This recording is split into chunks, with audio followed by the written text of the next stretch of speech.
que el sexo es un efecto del dispositivo de sexualidad, que el sexo es el efecto de cómo se articulan una serie de elementos desde el dispositivo de sexualidad, y que el dispositivo de sexualidad es un dispositivo de poder, que es toda una novedad. Es decir, que las formas de ejercicio del poder operan sobre nuestros cuerpos, configuran nuestros cuerpos de determinada manera y nos inducen a formas de placer, a determinadas prácticas, a ciertas lógicas de tratamiento de nosotros mismos.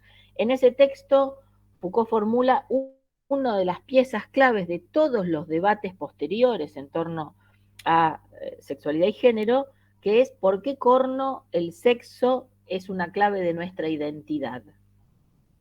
¿Quién dijo que nuestra identidad debería definirse o debe definirse en relación a qué prácticas de la sexualidad tenemos? ¿Desde cuándo? Bueno, justamente la pregunta de Foucault es, ¿desde cuándo?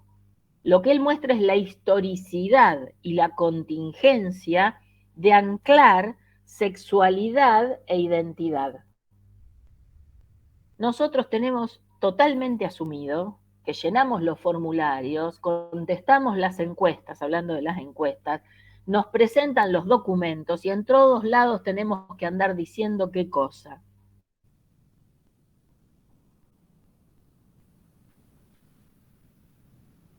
Género femenino, masculino, te preguntan.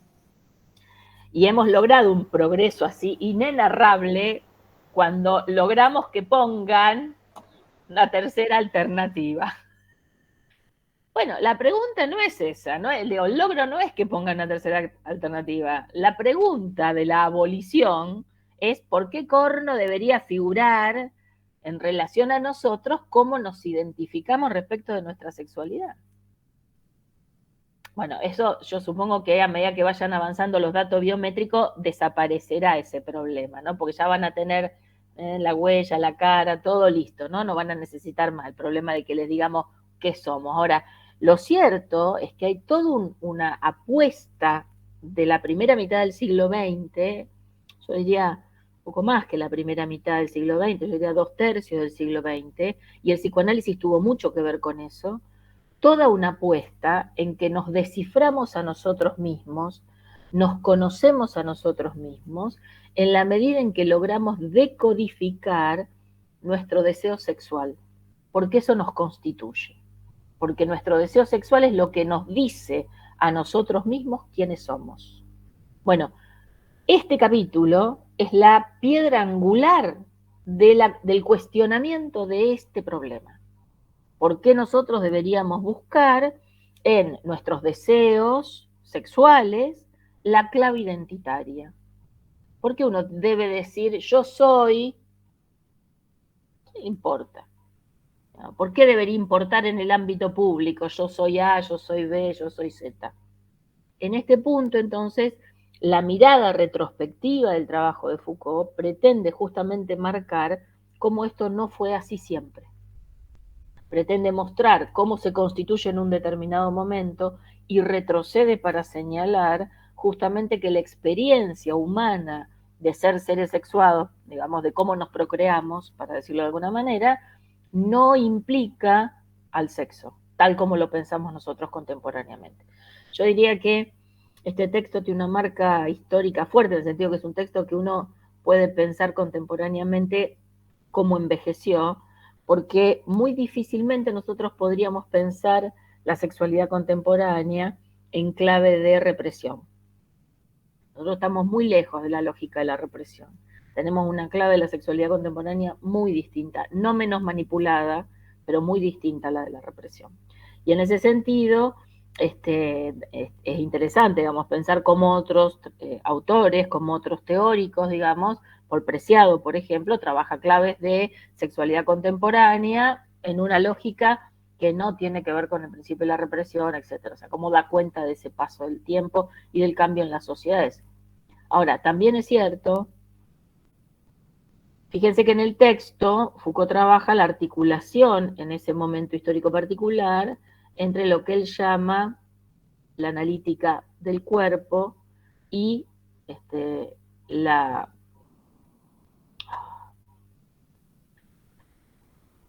la cosa de la sangre, no me sale el nombre, de la sangre, bueno, ya me va a salir. Y en este punto, digamos, como la articulación entre la sangre y el sexo, para decirlo de algún modo, permite pensar lógicas propias de las sociedades desde de lo que él dice de la época clásica en adelante, que sería del siglo XVII en adelante. ¿Por qué digo que es importante? Porque si nosotros nos fijamos, si nosotros prestamos atención contemporáneamente a cómo las nuevas derechas están haciendo blanco sobre lo que llaman ideología de género, están persiguiendo incluso con violencia física directa, con violencia mortífera, a ciertas disidencias sexuales, por ejemplo, lo que vamos a encontrar es una reaparición de esta articulación entre el derecho de muerte y la sexualidad, ¿no? Entonces, digo, me parece que en el texto hay una serie de claves para pensar de diversos modos nuestra contemporaneidad, ¿no? Ustedes supongo que sabrán, sobre todo últimamente en España, en Estados Unidos es muy habitual, ocurre regularmente, en la República Argentina hay mucho de eso, mucho más encubierto. Aparece y reaparece cada tanto, digamos, el ejercicio de la violencia abierta, manifiesta y muchas veces mortífera sobre disidencias sexuales, ¿no? Sobre las mujeres, en el caso de los femicidios, pero sobre disidencias sexuales también. Entonces ahí volvemos sobre la cuestión de la relación entre dispositivo de la sexualidad, sexo y poder de muerte, ¿no? Diversas formas en que eso se articula. Primer eje, entonces, sexualidad en el eje, ¿no? En el texto. Segundo eje, presente en el texto, que también, digamos, dio lugar a mucha producción posterior, digamos, a Foucault, en el sentido de que muchos de los Foucaultianos, podríamos decir, de las investigaciones de los Foucaultianos, anclan en este texto, en el último capítulo de el curso que se llama Defender la Sociedad, aparece toda la cuestión del ejercicio de la soberanía, el ejercicio del biopoder, como formas de ejercicio del poder presentes en las sociedades modernas occidentales, y cómo, digamos, se producen ciertas combinaciones entre soberanía y biopoder, entre esas dos formas de ejercicio de poder. Foucault subraya no solo caracteriza estas dos formas de ejercicio del poder en el texto, digamos, el efecto de pensar una sociedad disciplinaria, una sociedad de normalización, es clave, sobre todo para la práctica del trabajo social. La práctica del trabajo social está directamente vinculada no tanto al ejercicio disciplinario, o no solo al ejercicio disciplinario, como al ejercicio normalizador de poblaciones. Y en ese sentido, digo, para nosotros comprender una sociedad de normalización es clave. Pero además presenta el problema del racismo, presenta el problema de cómo se articula, digamos, el poder de muerte y la preservación de la vida o la extensión de la vida en la combinación de lo que él llama el racismo de Estado. Digamos, la ilustración más cercana que tiene Foucault en ese momento es obviamente la experiencia del nazismo en Alemania, ¿no? Que es racismo de Estado, que pone en juego. Ahora, las experiencias, podríamos decir, de cuño eugenésico en Europa no se restringen al nazismo, ni mucho menos. La mayor parte de Europa practicó mucho antes del nazismo y mucho después del nazismo estrategias eugenésicas. Y en ese sentido podemos ver hasta la contemporaneidad la continuidad de formas de racismo de Estado de cuño muy distinto. Y en ese sentido, el texto de Foucault reúne problemas de mucha actualidad. Seguramente ustedes, en algunas materias más adelante, van a ver trabajos de Agamben o de Roberto Espósito, dos filósofos italianos que trabajan sobre la tanatopolítica y sobre la biopolítica.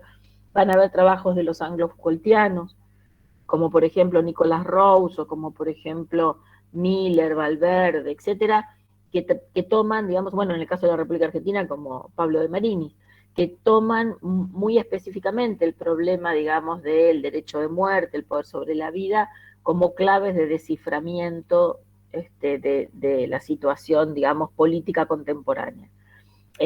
Mucho de las discusiones, por ejemplo, Espósito, en dos de los textos más conocidos, que son Inmunitas y Comunitas, retoma el problema de la migración del norte de África, de Asia, de Europa Oriental sobre Europa Occidental, sobre Europa Central, digamos, y cómo la clave en la que es leído el proceso migratorio de los lugares pobres hacia el centro rico de Europa es leído en clave inmunitaria, ¿no? Cómo hay que detener el ingreso migratorio, digamos, porque se lo piensa en clave de inmunidad biológica.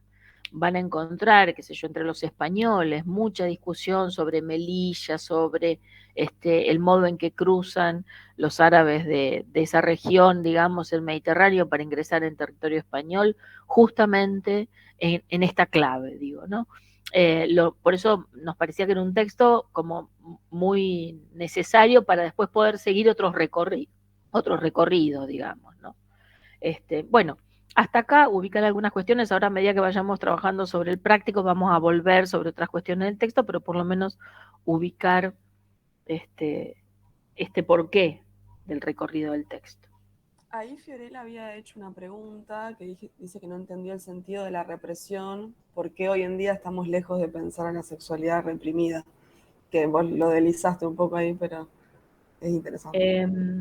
Nosotros, digamos, estamos más bien en una forma de ejercicio del poder que instrumenta la sexualidad, la incitación de la sexualidad, en el sentido de hacernos consumir, digamos, y que nos hace consumir cualquier forma de la sexualidad. En este sentido, digamos, podríamos decir que vemos incluida, digamos, referencias, repertorios de las prácticas sexuales, y más bien son presentados como, digo, para ilustrar nada más, ahora volvemos sobre la explicación, pero desde los festivales de cine gay hasta la construcción de vestimentas específicas, digamos, identificatorias de determinados grupos, desde la lógica de el feminismo como la estrategia de venta de productos de belleza. No sé si han visto publicidades de, ¿cómo se llama la empresa esa? Natura. Hay una de esas empresas que ha instrumentado el feminismo, digamos, como estrategia de venta. Si ustedes, yo no sé si todavía alguien compra Avon, yo tengo una vecina que vende Avon, entonces yo veo los libritos cada tanto, ya sean digitales o en papel. Avon desarrolló una campaña desde hace varios meses, yo no sé, no tendrá un año, una campaña específicamente dirigiendo productos a personas trans, con modelos trans dentro de la campaña. Digo, ¿qué quiero poner en juego con esto? Mostrar que, digamos, nuestras sexualidades, lejos de funcionar en la lógica de la represión, y no estoy diciendo que haya desaparecido la lógica de la represión, lo que estoy diciendo es que está acoplada a otra cosa, digamos, aparece algo del orden de, digo, si uno piensa en todas las organizaciones religiosas, sobre todo las organizaciones religiosas evangélicas que se han extendido en nuestro país últimamente, digamos, hay claramente una toma de posición en relación, digamos, a un modelo de sexualidad, a una forma de la sexualidad más ligada a ese patrón que Foucault caracteriza en el texto como victoriano, digamos, ¿no? En el sentido de la institución matrimonial, la reproducción, ¿no? Muy claramente. Ahora, no podríamos decir que la cultura de nuestra sociedad va en esa dirección. Los productos culturales de nuestra sociedad van claramente en otra dirección, y en ese sentido no es que uno no se encuentra con escollos en este intento de manifestación de de las propias preferencias, sino que en todo caso yo diría más bien, aparece cada vez más expuesta la idea de que uno debe enunciar sus propias preferencias sexuales como una clave identificatoria en el campo social. Mostrar lo que es, asumir lo que es, decir lo que es. Cuando la pregunta debería ser, ¿a quién corno le importa? ¿Por qué debería hacerse algo de eso?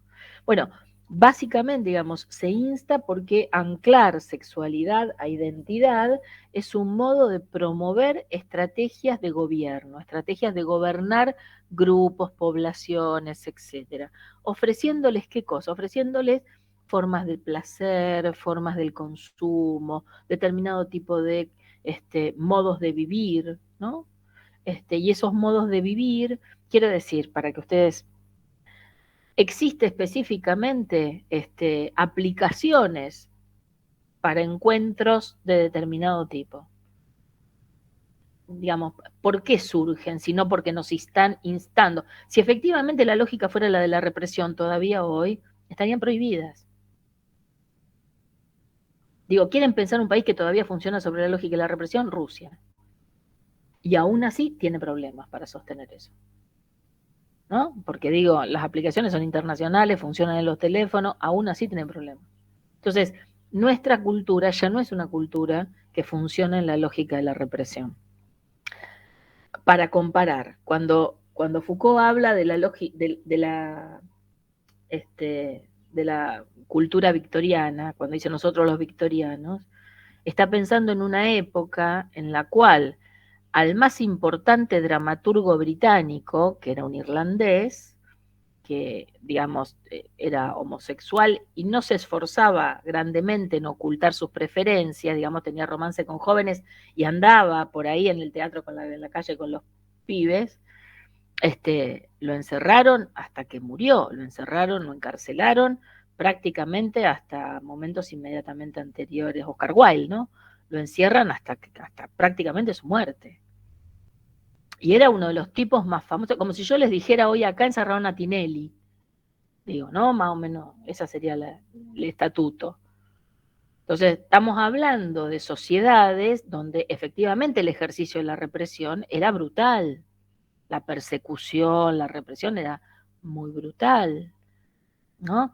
En algunos lugares, el ejercicio de la sexualidad a través de la prostitución implicaba sanciones feroces, en particular sobre las mujeres más que sobre los proxenetas. La historia de la prostitución en Rosario, lo sé porque tengo una colega, amiga, que hizo la historia de la prostitución en Rosario, está plagada, digamos, Rosario, se dice de Rosario, que era la Chicago argentina, por las grandes redes de prostitución que circulaban por Rosario, que era un puerto grande, y en ese sentido, las que caían siempre en cana eran las mujeres.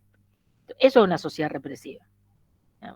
Nosotros no vivimos en una sociedad con esa lógica represiva. No quiere decir que no haya nada de represión, insisto. Quiero decir que la lógica ya no es represiva. Es más bien una lógica de promover, de incitar, sobre todo para consumir, para gobernar y para consumir, digamos, ¿no? Para gobernarnos, consumir. En ese sentido, vemos que se han transformado mucho los formatos.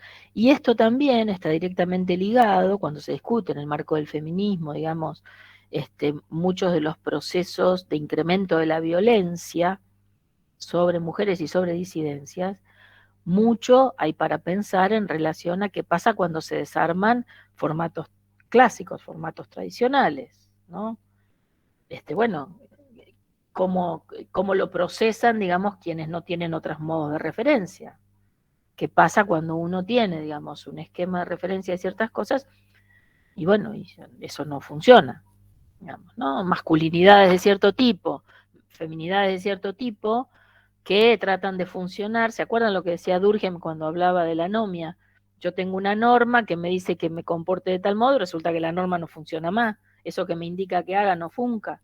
Bueno, nosotros estaríamos en una situación en la cual ciertos esquemas de feminidades, de masculinidades, etcétera, se van desarmando y al mismo tiempo no tenemos claros los modelos de recambio. Las nuevas masculinidades, dice mi amiga Dávilo, las nuevas masculinidades no están claramente disponibles. Entonces, no es tan raro que la cosa se ponga complicada, digamos, ¿no? De paréntesis, vieron que hay una referencia en el texto a Durkheim y al problema del suicidio, ¿no? Traído a colación también por Foucault. Bueno, ¿les parece si arrancamos, si avanzamos con el práctico? Y vamos retomando cosas allí trabajando. Sí, sí. No sé si alguna tiene ganas de arrancar. La primera consigna tenía que ver con poder buscar algunos ejemplos actuales, en lo posible, de formas de ejercicio del poder soberano, por un lado, por otro lado el anatomopolítico y por otro lado el biopolítico. No sé si alguna quiere arrancar. Yo había pensado en el poder de soberano y justo haciendo referencia a lo que estabas diciendo, Marisa, recién de las sociedades represivas, se relaciona un poco, creo, con lo que yo pensé, que es con todos los países unitarios, los estados unitarios, perdón, como Irán, Irak, que tienen la pena de muerte todavía, y también se podría hablar de sociedades represivas, mismo con lo que pasó ahora con Afganistán en relación a las mujeres, que no dejaban tener ningún contacto, no se les veía nada de la piel, eso se puede decir que nada que ver igual esto, pero justo que lo dijiste, yo lo había puesto a Afganistán como un estado unitario y lo relacioné a que siguen aplicando la pena de muerte, como lo eran los soberanos antes, que es de lo que hablaba Foucault, pero bueno, por ser centralizados y basarse en lo que ellos dicen, aplican el poder de esa forma. Ese es el ejemplo que yo encontré.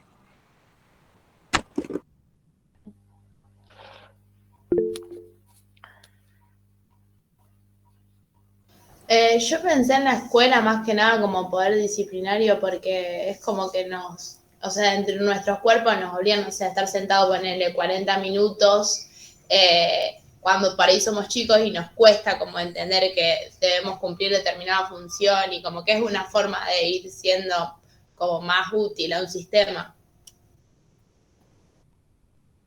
Bien. Ahí ahora te dejo Fiorella Morena, digo porque a lo mejor no puede usar el micrófono, había escrito acá en los mensajes un ejemplo supongo de biopolítica, el tema del COVID, el tema de la vacunación, por ejemplo, que es más o menos una obligación, sí, porque el carnet te lo piden para entrar a muchos lugares o para viajar, que te imponen que presentes PCR, antígeno, carnet de vacunación, pasaporte sanitario. Bien, sí, vamos a retomarlo, efectivamente es un perfecto ejemplo de biopolítica, sí. Y estabas, perdón, recién había... Estaba Yasmín. Yasmín. No, eso ya está, creo. No, había alguien más, perdón. Yo empecé a hablar y había Fiorella. alguien. Fiorella. Ah, Fiorella, sí.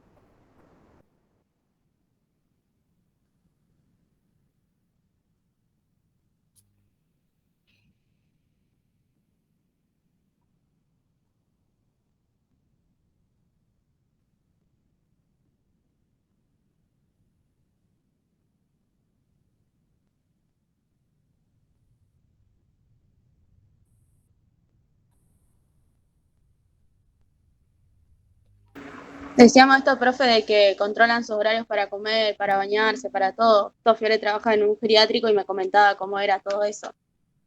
Y después con biopolítica no estábamos seguras, pero en China que controlan las tasas de natalidad, que solamente pueden tener un hijo por pareja, eso también nos pareció que era un ejemplo, no sé. Bien, sí. Ahora los vamos a ir retomando, sí.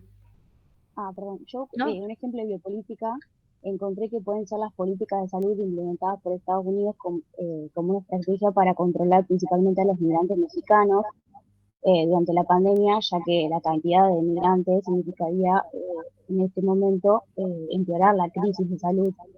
Y estas políticas de salud van a constituir un cierto control de estos individuos y van a garantizar el orden social. Pero esta medida biopolítica va a significar un impacto para estos individuos porque va a consistir en la extinción de los servicios de salud, siendo el Estado quien va a controlar la salud con el fin de garantizar el ejercicio pleno del control del poder. Bien, ahora retomamos. No sé si estaba Lucía primero o Laila, no vi quién levantó la mano primero. Laila, me parece.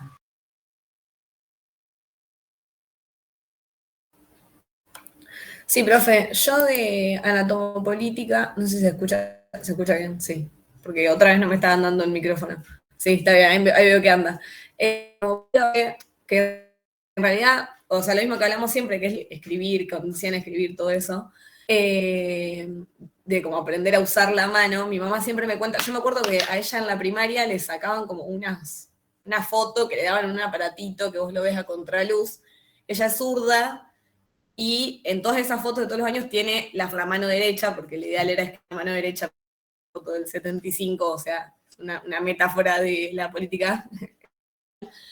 Y después, recién le estaba preguntando de eso y me contó que yo a la izquierda, entonces se le iba para la derecha. Y ella, que era la mejor alumna de la clase, le pusieron un 5 en lengua por esa caligrafía. Entonces le hacían escribir así como derecho para que quede la letra así. Y estaba contando eso y mi papá se acordó que también llamaron a su mamá porque él escribía para la izquierda. Entonces que les ponían, o sea, por años así, haciendo caligrafía para escribir con la letra derecha. Esa anatomopolítica, que siempre me acuerdo que ellos lo cuentan. Y después de a ver, que puse el otro ejemplo de biopolítica. Bueno, me pasó el otro día que me anoté en un instituto de música y me pidieron certificado bucodental y certificado de salud. Después se me ocurrió el tema de tratar la ley del aborto, por ejemplo, desde el poder legislativo, que tiene que ver con la salud y la vida y el derecho a la vida o el derecho al decidir sobre los cuerpos.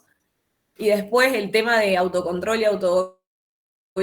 El otro día estaba con agua, esos ejemplos que se me ocurrieron. Y de poder soberano me olvidé de pensar ejemplos, perdón. Está bien. El último, vos Pero esos. repetilo porque se cortó un poquito, Laila, el último.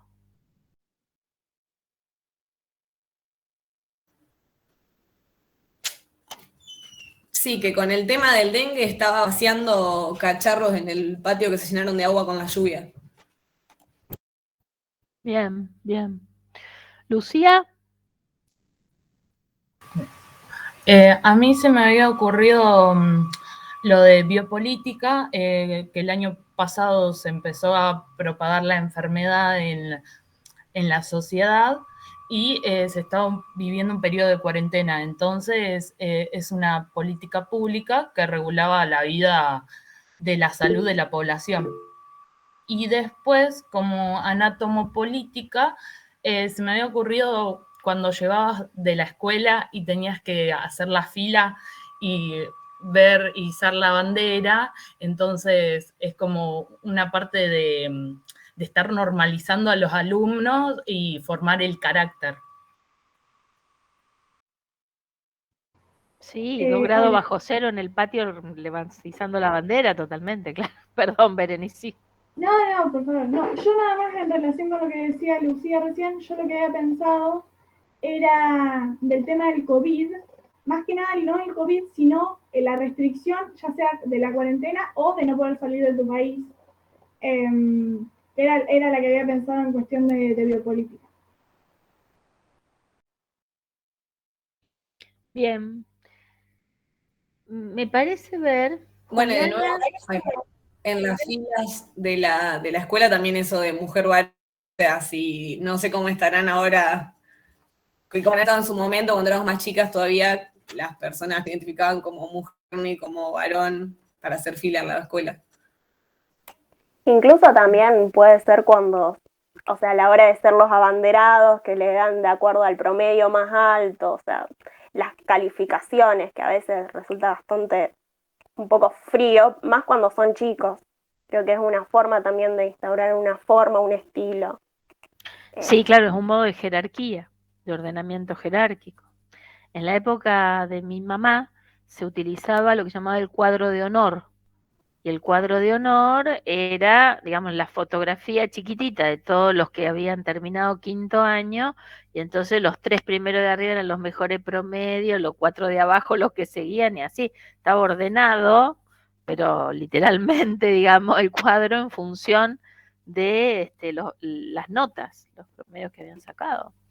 Bueno, Acá, en mi Juliana, secundario de la misma forma también, y no es que termine hace mucho, digamos, hace 4 años atrás, y todavía se sigue manifestando de que cada vez que termina el cuatrimestre se colocan los promedios de primero a quinto a partir del 6, o sea, y de acuerdo a eso también se reparten las banderas, y también es una forma un poco bastante frustrante para los adolescentes.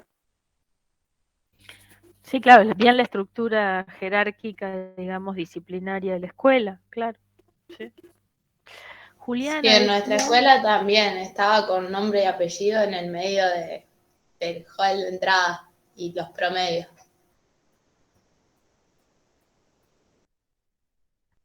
Sí. Acá Juliana decía, un ejemplo de disciplina podrían ser las cárceles claramente, ya que busca esto mismo, disciplinar a los prisioneros, controlar